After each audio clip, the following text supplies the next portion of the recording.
Hello everyone. आज हम इस वीडियो में अकाउंटिंग फॉर शेयर कैपिटल सीखने वाले हैं। इससे पहले जो हमने वीडियो बनाई हुई हैं उसमें हमने कुछ theoretical portion issue of share वाले चैप्टर का कंप्लीट किया था और साथ ही साथ जो शेयर कैपिटल होती है उसको बैलेंस शीट में कैसे प्रेजेंट किया जाता है ये अब हम सीख चुके हैं। इससे पहले जो मैंने वीडियो बनाई है उसमें हमने यही सीखा हुआ है। जिन स्टूडेंट ने अभी तक प्रेजेंटेशन या theoretical portion issue of share का नहीं सीखा तो मेरे चैनल पर जाकर आप इसकी वीडियो देखें, उसमें आपको पता चल जाएगा कि इशू ऑफ शेयर क्या होता है, उसका थ्योरेटिकल पोर्शन क्या है और उसकी बैलेंस शीट में शेयर कैपिटल की प्रेजेंटेशन कैसे होती है।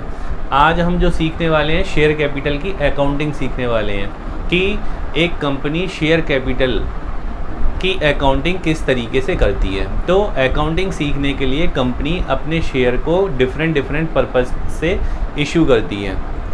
जो डिफरेंट पर्पज़ हैं तो उसी के अकॉर्डिंग कंपनी अपने यहाँ पर अकाउंटिंग भी करती है। तो आज हम यहाँ पे सबसे पहले अकाउंटिंग सीखने से पहले हम एक कंपनी के जो शेयर हैं वो किस पर्पज़ से उसने इशू किए हैं उनको समझेंगे, उसके बाद उनकी अकाउंटिंग को समझेंगे। ठीक है, तो कंपनी के जो शेयर इशू करने के पर्पज़ होते हैं 3 पर्पज़ हैं, उनको हम 1 बाय 1 समझते हैं।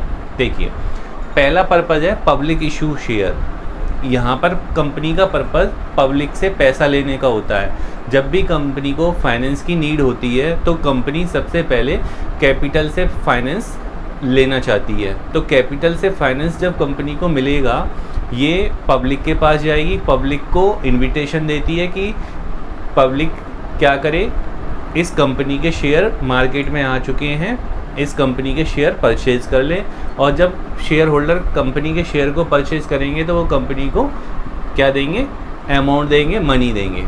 तो सबसे पहला पर्पज़ कंपनी का यही होता है कि शेयर के थ्रू फाइनेंस की व्यवस्था करना। तो ये जो पर्पज़ है उस पर्पज़ को बोलते हैं पब्लिक इशू। जब कंपनी पब्लिक इशू करती है तो इसके लिए पहले वो पब्लिक को इनविटेशन देती है। ये जो इनविटेशन दिया जाता है इसको बोलते हैं IPO, इनिशियल पब्लिक ऑफर या इनिशियल पब्लिक ऑप्शन। ये इनिशियल पब्लिक ऑफर में क्या करती है कंपनी, अपने शेयर के बारे में बताती है कि उन्होंने कौन से शेयर इशू किए हैं, मींस इक्विटी शेयर इशू करे हैं कि प्रेफरेंस शेयर इशू किए हैं, और उनकी फेस वैल्यू क्या है। 100 रुपीज़ की फेस वैल्यू है, 200 की है, 300 की है, या 10 रुपीज़ की है, या 20 रुपीज़ की है। साथ ही साथ कंपनी ये भी बताती है कि कंपनी अपने शेयर को एट पार इशू कर रही है कि एट प्रीमियम इशू कर रही है। ओके, नेक्स्ट और इसमें समझते हैं जब कंपनी IPO निकालती है, मोस्ट ऑफ द केसेस ये IPO पहले फिज़िकल फॉर्मेट में निकाला जाता था, लेकिन अब टेक्नोलॉजी के चेंज होने से अब कंपनी जो IPO निकालती है वो IPO eIPO होता है। ई का मतलब इलेक्ट्रॉनिक। तो इलेक्ट्रॉनिक IPO इशू करती है और उसके थ्रू पब्लिक को इनविटेशन देती है। जो भी इंटरेस्टेड इन्वेस्टर्स होते हैं, यानी जो भी कंपनी के शेयर होल्डर बनना चाहते हैं, कंपनी के मेंबर या ओनर बनना चाहते हैं, वो कंपनी के शेयर को परचेज करते हैं और कंपनी के बैंक अकाउंट में अमाउंट जमा कर देते हैं according the condition of company. Company जब पब्लिक से पैसा रिसीव करना चाहती है, पब्लिक से पैसा रिसीव करेगी या फाइनेंस लेना चाह रही है, तो कंपनी अपने यहाँ पर 2 तरीके के पर्पस बता देती है। क्या, कंपनी के शेयर की जो फेस वैल्यू है वो फेस वैल्यू की अमाउंट उसे फुल एक बार में चाहिए या इंस्टॉलमेंट में चाहिए, ये भी कंडीशन कंपनी अपनी IPO में निकालती है। जब IPO निकालती है तो ये एक तरीके की एडवर्टीज़मेंट होती है IPO। जब एडवर्टीजमेंट पब्लिक रीड कर लेती है तो उसके बाद कंपनी प्रॉस्पेक्टस इशू करती है। उस प्रॉस्पेक्टस में कंपनी अपनी इशू ऑफ शेयर की टर्म्स एंड कंडीशन को भी बता देती है कि कंपनी कितने शेयर इशू कर रही है, कंपनी के शेयर की फेस वैल्यू क्या रहेगी, कंपनी शेयर अपने जो इशू कर रही है वो एट पार कर रही है या एट प्रीमियम कर रही है। अब साथ ही साथ कंपनी ये भी बताती है कि कंपनी जो पैसा रिसीव करना चाहती है पब्लिक से वो लमसम मेथड, मींस एक बार में उसे पूरा पैसा चाहिए शेयर का, या इंस्टॉलमेंट में चाहिए। ये सारी की सारी बातें प्रॉस्पेक्टस में लिखी हुई है। तो सबसे पहले कंपनी क्या करती है, आईपीओ निकालती है, यानी कि एक तरीके का एडवर्टीजमेंट निकालती है।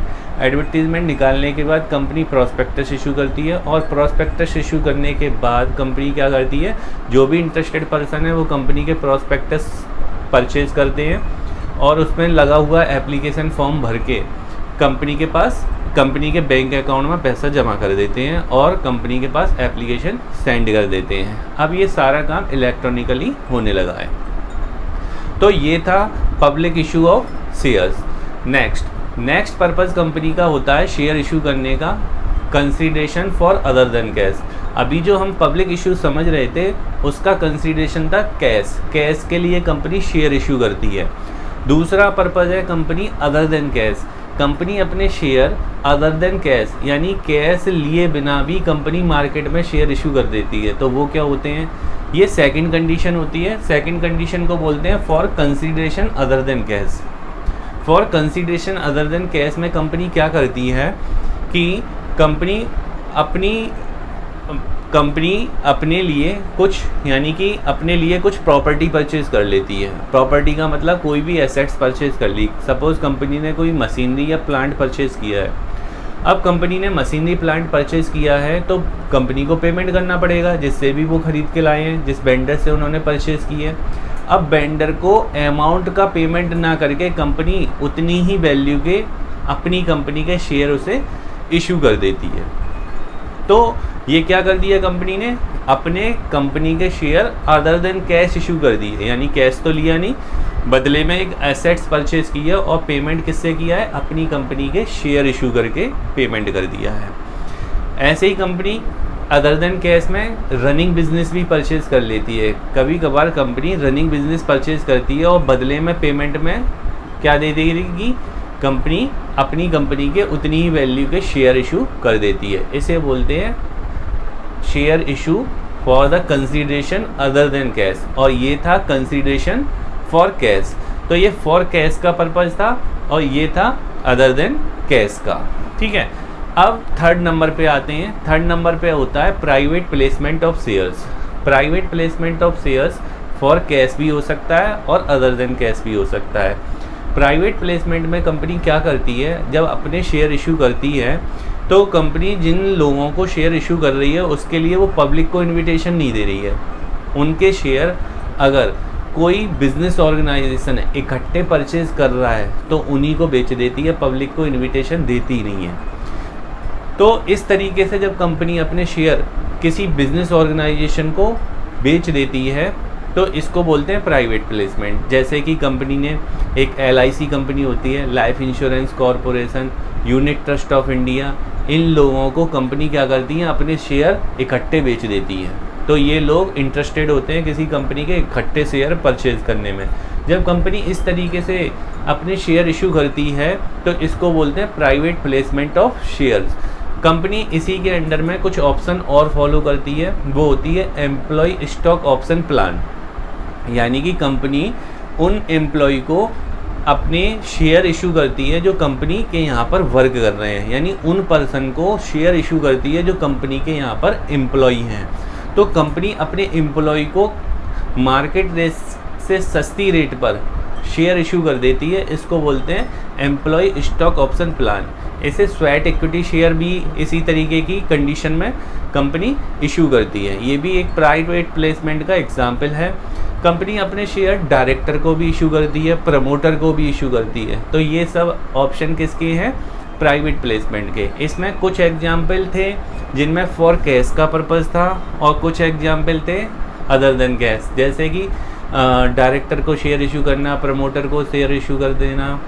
इस तरीके से इस शेयर इशू कर देने का मतलब होता है अदर देन कैश, और अदरवाइज एम्प्लॉय ESOP होता है वो फॉर कैश होता है, या LIC, unit trust of India, ऐसे ही कुछ पब्लिक ऑर्गेनाइजेशन होते हैं, उनको कंपनी क्या करती है, इकट्ठे शेयर इशू कर देती है फॉर कैश।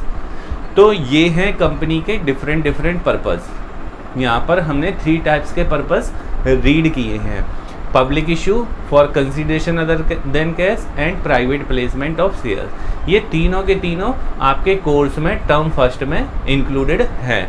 आपको इनको डीपली समझना होगा और तभी आप इनके MCQ के आंसर दे पाएंगे। ये चैप्टर जो है बड़ा इम्पोर्टेंट चैप्टर है, क्योंकि इस अकेले चैप्टर में से 12 मार्क्स का आपसे एग्ज़ाम में पूछा जाएगा।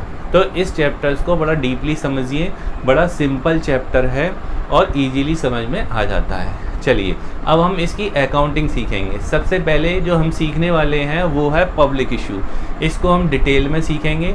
जब आप इसे सीख जाएंगे तो फिर इसको इसमें मैं आपको बता दूं, जो थर्ड ऑप्शन है आपका प्राइवेट प्लेसमेंट ऑफ शेयर्स, इसमें केवल आपको कॉन्सेप्ट समझाया जाएगा, क्योंकि अगर आप अपना सिलेबस देखेंगे तो उसमें कॉन्सेप्ट और मीनिंग के बारे में ही बोला है, अकाउंटिंग इसकी नहीं बोली है। फिर भी हम ज़्यादा से ज़्यादा समझने की कोशिश करेंगे प्राइवेट प्लेसमेंट ऑफ शेयर्स का। तो let's continue now student. Public issue वाला पर्पज़ है, उसमें हम जो फर्स्ट मेथड चलाने वाले हैं वो है लमसम मेथड। इस मेथड में कंपनी क्या करती है, कंपनी के शेयर की जो भी फेस वैल्यू होती है उस फेस वैल्यू को वो इकट्ठा रिसीव कर लेती है।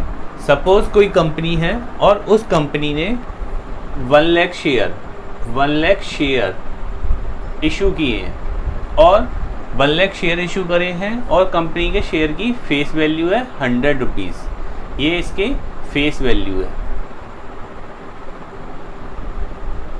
100 रुपीज़ पर शेयर फेस वैल्यू हो गई। और कंपनी ने कितने शेयर इशू करे हैं, 1 लाख शेयर इशू करे हैं। तो कंपनी क्या करेगी, कंपनी को कितने रुपए मिलने वाले हैं, 1 लाख शेयर से 100 रुपीज़ का हो जाएगा तो ये हो जाएंगे 1 करोड़। तो 1 करोड़ रुपीज़ कंपनी के पास आ जाएंगे। अब ये 1 करोड़ रुपीज़ जो आएंगे, इसकी बात होती है फेस वैल्यू की। कंपनी के शेयर की फेस वैल्यू है 100 रुपीज़। ये जो 100 रुपीज़ है कंपनी को एक बार में चाहिए, ठीक है। तो इंस्टॉलमेंट सिस्टम नहीं है, ये है लमसम मेथड। और लमसम मेथड में क्या होता है, कंपनी की जो फेस वैल्यू है वो एक बार में उसे रिसीव हो जाती है। तो अब हम इसकी एंट्री सीखेंगे। कंपनी अपने अकाउंट में, अपने रिकॉर्ड में कौन कौन सी एंट्री बनाती है। सबसे पहला क्या करेगी, कंपनी को जो 1 करोड़ रुपीज़ रिसीव होंगे तो उसकी एंट्री बनाएगी on receipt of application money. Company को सबसे पहले जो मनी रिसीव्ड होती है उसे एप्लीकेशन मनी बोलते हैं, क्योंकि जो शेयर होल्डर होता है कंपनी के प्रोस्पेक्टस से क्या करता है, एप्लीकेशन फॉर्म निकालता है और उसे कंपनी की बैंक अकाउंट में जो अमाउंट होती है वो भर के जमा कर देता है। तो कंपनी को जो फर्स्ट ऑफ ऑल रिसीव होती है वो होती है एप्लीकेशन मनी। इसलिए कंपनी अपने यहाँ पर जो एंट्री बनाती है एप्लीकेशन मनी रिसीव्ड की बनाती है। तो एप्लीकेशन मनी रिसीव्ड को क्या करेंगे, रिसीव करेंगे। तो कंपनी के यहाँ पर जब कंपनी एप्लीकेशन मनी रिसीव्ड करती है तो अपने यहाँ पर जो एंट्री बनाती है उसमें बैंक अकाउंट डेबिट करती है। तो बैंक अकाउंट डेबिट करेगी और साथ में to share application and allotment account credit कर देगी। अब यहाँ पर एप्लीकेशन और अलॉटमेंट अकाउंट को हम कंबाइंड लेके चलेंगे, क्योंकि कंपनी इन्हीं को एप्लीकेशन मनी मानेगी और इन्हीं को अलॉटेड मनी मानेगी। तो यहाँ पर कंपनी क्या करेगी, एप्लीकेशन अलॉटमेंट अकाउंट को क्रेडिट कर देती है। तो ये फर्स्ट एंट्री जो बनाती है कंपनी, वो बनाती है एप्लीकेशन मनी को रिसीव्ड करने की। और नरेशन क्या लिखेगी, बीइंग एप्लीकेशन मनी रिसीव्ड। चाहे तो इस नरेशन को और भी बढ़ा सकते हैं, on 1 lakh share eight ₹100 each, ये भी हो सकता है। तो पहली एंट्री क्या बनती है लमसम मेथड method, bank account debit to share application and allotment account. अब कंपनी ने एप्लीकेशन मनी तो रिसीव्ड कर ली।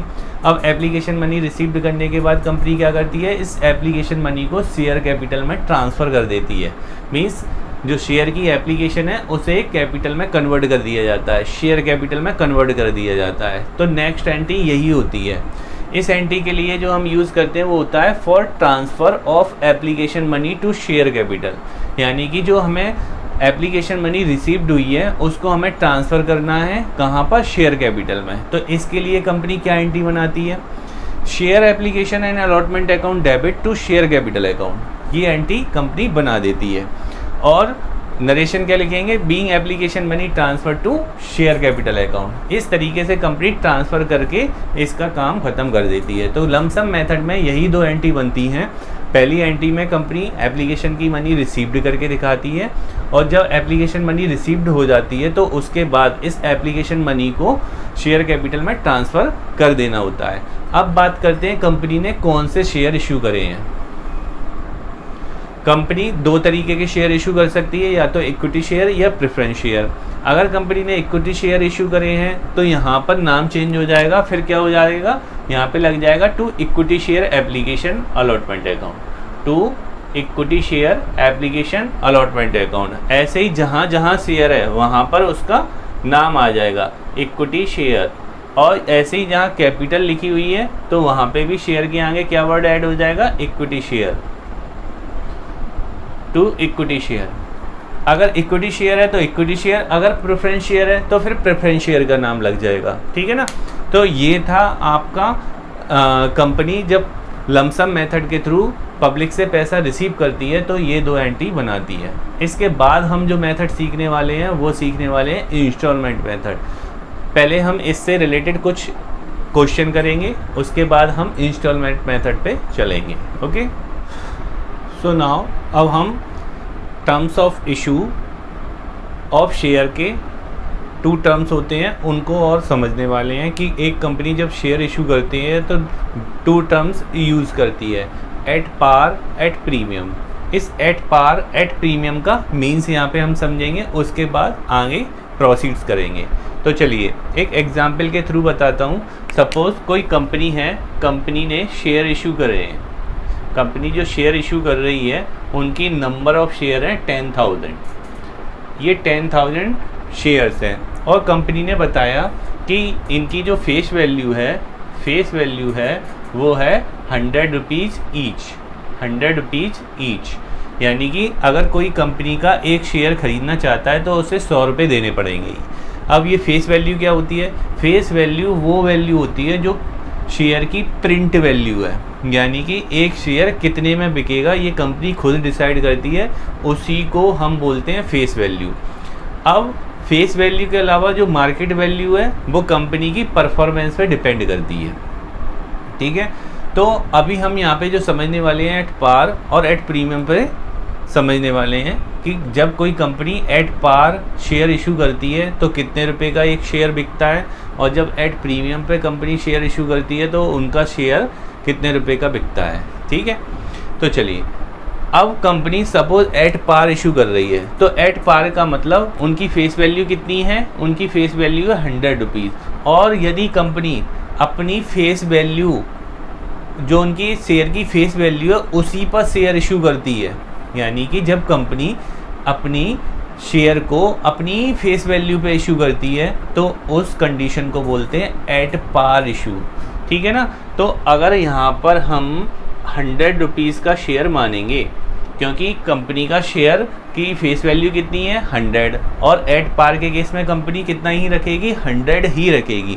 तो कंपनी जब एट पार का केस कब बनता है, जब फेस वैल्यू पर ही शेयर इशू कर दिया जाता है, तो ऐसी कंडीशन को एट पार कंडीशन बोलते हैं। तो यहाँ पर जो अमाउंट कंपनी के पास आएगी वो 10,000 × 100 होकर आएगी। तो ऐसे केस में कंपनी के बैंक अकाउंट में कितने पैसे जमा हो जाएंगे, 10,000 × 100 कर देंगे तो ये हो जाएंगे 10 लाख रुपीज़। तो ये 10 लाख रुपीज़ कंपनी के बैंक अकाउंट में जमा हो जाएंगे। कैसे, कौन से वाले केस में, एट पार के केस में, ठीक है। तो आप समझ गए होंगे जब कंपनी फेस वैल्यू पर ही शेयर इशू करती है तो इसे एट पार बोलते हैं। अब हम आते हैं एट प्रीमियम। एट प्रीमियम का केस कौन सा केस होता है, तो देखिए जब कंपनी फेस वैल्यू में कुछ अमाउंट कंडीशन के अकॉर्डिंग ऐड कर देती है, जैसे कंपनी बहुत ज़्यादा अच्छी चल रही है, परफॉर्मेंस ग्रेट है, तो हो सकता है उसका शेयर 100 रुपीज़ से ज़्यादा का मार्केट में सेल होगा। ऐसी कंडीशन को हम बोलते हैं एट प्रीमियम। ऐसे केस में क्या होता है, कंपनी का जो शेयर होता है फेस वैल्यू से ऊपर का सेल होता है। सपोज़ ये 20 रुपीज़ ऐड कर देंगे तो ये शेयर कितने का बिकेगा, 120 का। अब इसमें 20 रुपीज़ का प्रीमियम हो जाएगा, ठीक है ना। तो इसकी फेस वैल्यू कितनी हुई 100, प्रीमियम कितना ऐड हो गया 20 रुपीज़। जब ऐसी कंडीशन बन जाती है तो ऐसी कंडीशन को बोलते हैं एट प्रीमियम वाली कंडीशन। ऐसे केस में कंपनी के पास जो अमाउंट आएगी वो आएगी 10,000 शेयर, तो कंपनी के बैंक अकाउंट में कितने रुपए आ जाएंगे, 12 लाख रुपीज़ आ जाएंगे। तो इस तरीके से एट पार और एट प्रीमियम का केस बनता है। अब हम इससे रिलेटेड जो लमसम मेथड चल रहा था उससे रिलेटेड 1-2 क्वेश्चन करेंगे, उसके बाद फिर हम आएंगे इंस्टॉलमेंट मेथड पे कि इंस्टॉलमेंट मेथड पे कंपनी कौन कौन सी जर्नल एंट्री बनाती है और उनके क्वेश्चन को कैसे सॉल्व करते हैं। ओके, चलिए एक क्वेश्चन रीड करता हूँ। क्वेश्चन क्या है, देखिए, C Limited invited applications for 50,000 equity shares of ₹10 each issued at par। ठीक है, the whole amount was payable on application. Clearly बोल दिया कि उन्होंने होल अमाउंट किस पे चाहिए, एप्लीकेशन पे चाहिए, यानी कि ये लमसम मेथड है। The issue was fully subscribed. Fully subscribed का मतलब होता है कि जितने कंपनी ने शेयर इशू किए थे वो पूरे के पूरे पब्लिक ने परचेज कर लिए, इसका सेंस ये होता है। आगे कहते हैं पास द नेसेसरी जनरल एंट्री। तो जनरल एंट्री करके देखते हैं क्या एंट्री इसकी बनेगी। देखिए हमने यहाँ पे इंफॉर्मेशन नोट कर ली है। शेयर कितने इशू किए हैं इस कंपनी ने, 50,000, और इनके शेयर की फेस वैल्यू कितनी है, 10 रुपीज़।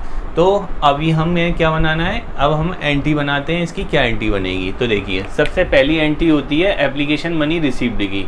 तो उसके लिए हम जो डेबिट करते हैं वो करते हैं बैंक अकाउंट डेबिट। तो बैंक अकाउंट डेबिट करेंगे और साथ में करेंगे, इन्होंने क्लियरली बोला था इनके पास इक्विटी शेयर हैं, तब हम क्या करेंगे, शेयर के आगे कौन सा वर्ड यूज़ करेंगे, इक्विटी शेयर। तो यहाँ पे लिखेंगे equity share application and allotment account, इसको हमने क्रेडिट कर दिया। Bank account debit to equity share application and allotment account. अब नरेशन लिख देंगे। नरेशन क्या है, being application money received, application money received. चाहे तो हम इतनी नरेशन बना के छोड़ सकते हैं, अदरवाइज इसमें और भी कुछ जोड़ना चाहें तो हम जोड़ सकते हैं ऑन 50,000 शेयर्स at ₹10 each। ये हमने नरेशन बना दी और इस एंट्री को क्लोज कर दिया। अब अमाउंट डाल देते हैं। 50,000 शेयर 10 रुपीज़ से कितने के हो जाएंगे, 5 लाख के। तो यहाँ पे 5 लाख रुपीज़ डेबिट अमाउंट हो जाएगी और 5 लाख रुपीज़ क्रेडिट अमाउंट हो जाएगी। तो देखा हमने एप्लीकेशन मनी को हमने रिसीव्ड कर लिया है। अब एप्लीकेशन मनी जब रिसीव्ड हो जाती है तो उसको शेयर कैपिटल में भी ट्रांसफ़र करना होता है। तो सेकंड एंट्री हम बनाएंगे क्या, इस अकाउंट को डेबिट कर दिया जाता है। जो ऊपर अकाउंट क्रेडिट है, ट्रांसफ़र की एंट्री में ये डेबिट हो जाता है। तो एंट्री क्या बनाएंगे, equity share application and allotment account debit to equity share capital account. और नरेशन क्या लिखेंगे, बीइंग एप्लीकेशन मनी ट्रांसफर्ड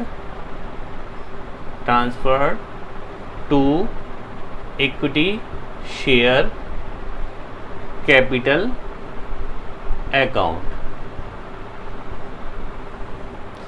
इस तरीके से हम नरेशन लिख के इस एंट्री को भी क्लोज कर देंगे और अमाउंट सेम रहेगी। जितनी हमें रिसीव हुई है वही हमें पूरी की पूरी क्या कर देनी है, ट्रांसफ़र कर देनी है। ये 5 लाख एंड 5 लाख क्रेडिट में, तो 5 लाख डेबिट में हो जाएंगे और 5 लाख क्रेडिट में हो जाएंगे। तो इस तरीके से हमने इस क्वेश्चन को सॉल्व कर लिया है। अब आपके समझ में आ गया होगा। ठीक है, थैंक यू।